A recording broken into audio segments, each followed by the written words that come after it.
April 4 తర్వాత inter ఫలితాలు. Andhra Pradesh inter పరీక్షల వాల్యుయేషన్ ప్రారంభమైంది. సుమారుగా 23,000 మంది అధ్యాపకులు ఈ ప్రక్రియలో పాల్గొనగా ఒక్కో అధ్యాపకుడు రోజుకు 30 జవాబు పత్రాలను మూల్యాంకనం చేస్తారు. ఏప్రిల్ 4 వరకు వాల్యుయేషన్ జరగనుండగా ఆ తర్వాత ఫలితాలు వెల్లడి కానున్నాయి. ప్రధాన పేపర్లు పరీక్షలు ఇప్పటికే పూర్తి కాగా మైనర్ సబ్జెక్టులు పరీక్షలు రేపటితో అయిపోతాయి. ఉన్న వస్తువు నచ్చలేదా? మరి తిరిగి రిటర్న్ చేయాలా? అది ఎలా చేయొచ్చో చెప్తాను.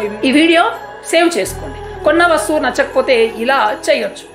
ఆన్లైన్ ఆఫ్లైన్ వివిధ రకాల వస్తువులు కొనుగోలు చేస్తుంటాము. అయితే కొనుగోలు చేసిన వస్తువులు వారు అందించిన సర్వీసు పట్ల అసంతృప్తిగా ఉంటే నేషనల్ కన్జ్యూమర్స్ హెల్ప్ లైన్లో ఫిర్యాదు చేయొచ్చు, అంటే కంప్లైంట్ చేయొచ్చు. దీనికోసం 1800111400 లేదా 1915 నంబర్ హెల్ప్ లైన్ నంబర్లకు కాల్ చేసి కంప్లైంట్ ఇవ్వాలి. లేదంటే 8800001915 నంబర్కు SMS చేసిన మీ సమస్యను తెలుపవచ్చు. ప్రభుత్వ వెబ్సైట్లోనూ కంప్లైంట్ చేసే సదుపాయం ఉంది. రాష్ట్రంలో ఎన్నికలు ఈసీ కీలక ప్రకటన. తెలంగాణ ఎన్నికల రోడ్ షోలకు సెలవు రోజుల్లోనే అనుమతిస్తామని రాష్ట్ర ఎన్నికల ప్రధాన అధికారి వికాస్ రాజ్ తెలిపారు. ఇతర సమయాల్లో నిషేధం లేకుండా ప్రజలకు ఇబ్బంది లేకుండా అనుమతి ఇవ్వడం లేదన్నారు. ఆసుపత్రులు, ట్రామా కేర్, బ్లడ్ బ్యాంకులు ఉన్న ప్రాంతాల్లో రోడ్ షోలు చేపట్టవద్దన్నారు. 80 ఏళ్ల పైబడిన దివ్యాంగ ఓటర్లు 7 లక్షల మందికి నామినేషన్ల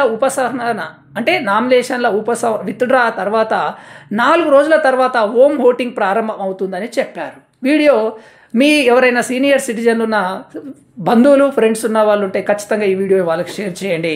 థ్యాంక్ యూ. జై హింద్.